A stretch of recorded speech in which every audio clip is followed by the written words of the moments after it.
बर' बिजोंजों फरायनानै मेट्रिक आनजादाव सेथि थाखोआव उथ्रिसार जानो हानाय फरायसाफोरखौ अरां दख'रा दुलाराय बर' फरायसा आफादा कलागुरु बिष्णु राभा जौसिन गेजेरारि फरायसालियाव मान बावनाय आरो थुलुंगाखां होनाय हाबाफारि लादों।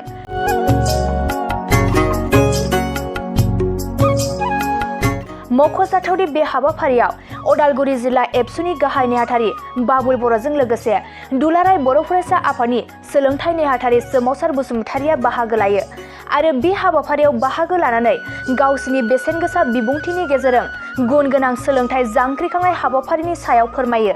साफ्रोमबो फरायसाफोरा गोसो होयोब्ला आरो गावनि सायाव कनफिडेन्ट थायोब्ला जुजियोब्ला हायिनि जेबो खोथा गैया आरो इयुनाव देरहासार जागोन बे रोखा होनना फोरमायो सोलोंथाइ नेहाथारि सोमावसार बसुमतारि बिथाङा।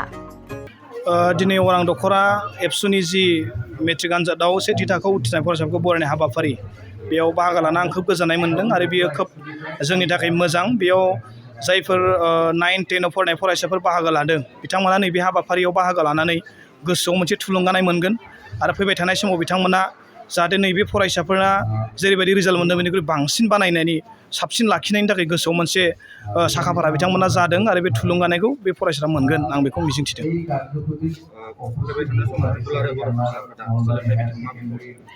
जों सोलोंथाइखौ लानानै दुलाराय बर' फरायसालियावबो सांग्रां जों जेब्लाबो जों खामानि मावबाय थादों आरो बेयो जोङो बिराद मोजां बिनि फिथाइखौबो जों मोननो हादों।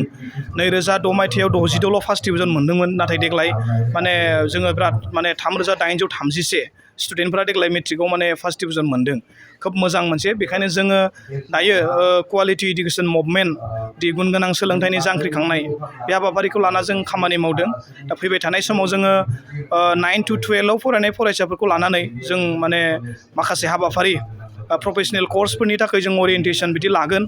ड्रप आउट स्टुडेन्टफोरनि थाखाय जों मोनसे इन्टारप्रेनारशिप बा गावबा गावनि जिउ राहा दानायनि मोनसे लामा बिनि थाखायबो जोङो हाबाफारि लानायनि मोनसे मिजिंथिदों आरो बेजों लोगोसे जायफोर ग्रेजुवेट जानाय बा पोस्ट ग्रेजुवेट एबा रानिं स्टुडेन्ट बिसोरनि थाखाय जों ओरियेन्टेसनखौ सिगांबो लाबोबाय थादों आरो बेखौ जों कन्टिनिउ जों खालामनो थाखाय नागिरदों आरो बड'लेण्ड इउनिभारसिटियाव जों पार्मानेन्ट मोनसे ओरियेन्टेसन केम्प बा ओरियेन्टेसन सेन्टार जों बानायनो थाखाय दायो साखाफारा जादों आरो जों बानायनो थाखाय फ्राय प्रिपारेसन जाबाय। बेखौ सोलोंथाइखौ लानानै जों बिदिनो गोबां जों खामानि मावनो थाखाय आवगायदों आरो इयुनाव जों मावलांबाय थागोन।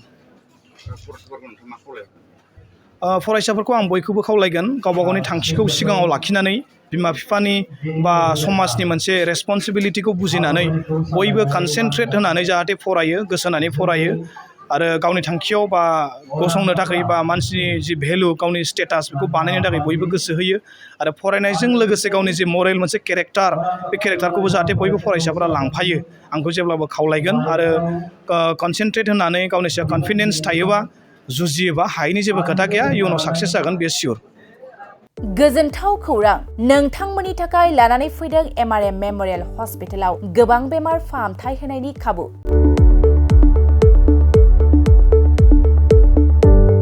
बेमारि सुबुंफोरनि थाखाय गोजोनथाव खौरां MRM मेम'रियेल हस्पिटालाव मोजां रोंगौथि गोनां डक्टरफोरजों बेमारि सुबुंफ्रा मोजां फाहामथाय लानो हानाय सुबिदाखौ लानानै फैबाय MRM मेम'रियेल हस्पिटाला।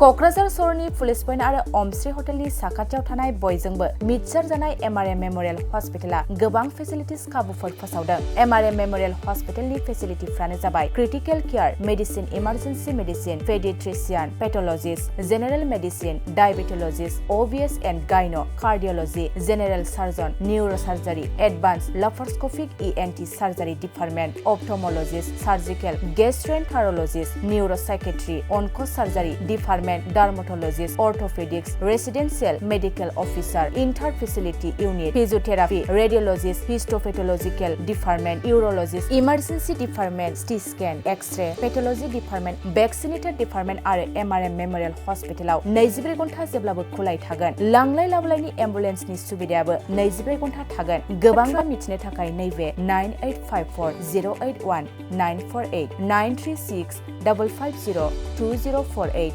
जानबुं नाम्बाराव फन खालामनानै नोंथाङा मिथिनानै लानो हागोन।